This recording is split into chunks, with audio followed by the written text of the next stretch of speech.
everybody, welcome to this week's Media Monday, and this week in Photoshop I'm going to show you how to add text into your photos but with perspective.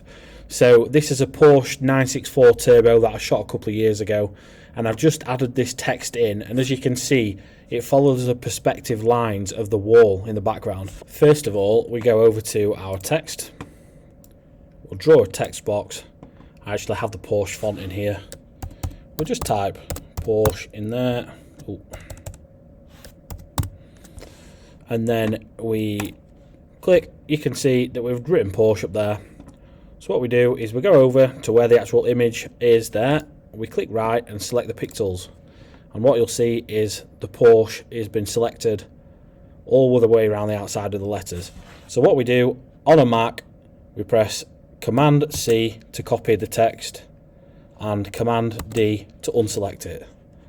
So we go over here, we turn off that layer, and then we create a new layer.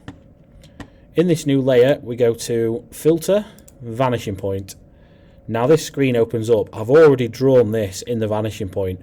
So what it will do, it will give you 4 corners, and you draw the corners in and try to follow the perspective of the wall or the background or whatever you're deciding to put the text on.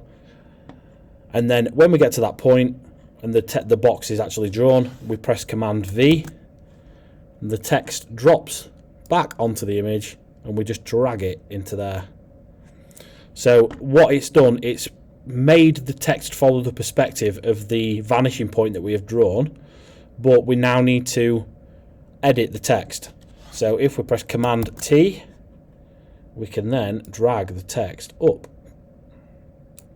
So I like something like that. And then what we do is we press OK. And there we have it. The text is in the background. It is a little bit bold. You can turn the opacity down there, or we can change the colours here if we need to.